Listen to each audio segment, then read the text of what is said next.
اگه قصد داری امسال اظهارنامه مالیاتیت رو به بعضی از مراکز رایگان تهیه اظهارنامه مالیاتی بسپاری، این ویدیو رو با دقت نگاه کن. اول اینکه اصلا نمیخوام بگم که به این مراکز مراجعه نکنی.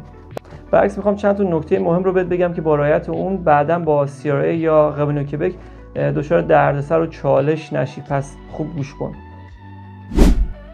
یکی از افرادی که به این کلینیک‌ها مراجعه کرده بود 4 ماه بعد از مهلت ارسال اظهارنامه متوجه شد که کلینیک فقط اظهارنامه فدرالش رو فرستاده و اصلا اظهارنامه استانی رو ارسال نکرده. همین موضوع باعث شد که اداره مالیات کبک یا همون قوانین کبک براش نامه هشدار بفرسته و اینکه ممکن بود جریمه هم بشه. اما خب خوشبختانه با ارسال دستی اظهارنامه‌اش مشکلش برطرف شد.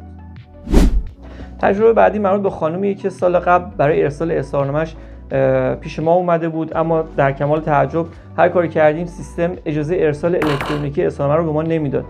بعد از اینکه با CRA تماس گرفتیم فهمیدیم که سال قبل وقتی اظهارنامه‌اش رو توی یکی از همین کلینیک‌های رایگان ثبت کرده بودن متاسفانه نام خانوادگیش رو جابجا وارد کردن. همین اشتباه باعث شد سیستم امسال اطلاعات درست رو قبول نکنه و کلی دردسر برای اصلاحش پیش بیاد. این قسمت رو دانشجوها خوب گوش بدن. یه دانشجوی دانشگاه کنکوردیا بعد از 2 سال تحصیل در کانادا تازه متوجه شده بود که میتونسته هزینه تحصیلی اون شهریه‌ای که پرداخت کرده رو تو اظهارنامه‌اش وارد کنه و از اعتبارات مالیاتی تحصیلی بهره مند بشه. اما خب متاسفانه کلینیک مالیاتی حالا با سهل‌انگاری یا عدم دانش کافی در این رابطه این شهریه‌های پرداختی رو که البته مبلغ قابل توجهی هم بود در اظهارنامه کلیم نکرد. هرچند ما اظهارنامه مالیاتی دوره‌های قبلش رو براش اصلاح کردیم و فرستادیم، اما استفاده از کردیت‌های مالیاتی که امسال میتونست استفاده کنه 1 سال براش به تعویق افتاد.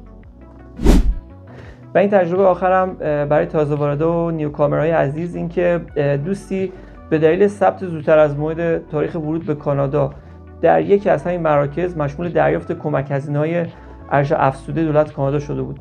خب تا اینجاش خیلی دلچسبه چون پول میتونسته بگیره، اما بعد از 6 ماه و دریافت نامه از اداره دارایی کانادا CRA متوجه شد که باید تمام اون وجودی که طی این 6 ماه دریافت کرده رو برگردونه، چون تاریخ ورودش رو اشتباهی زودتر ثبت کرده بودن.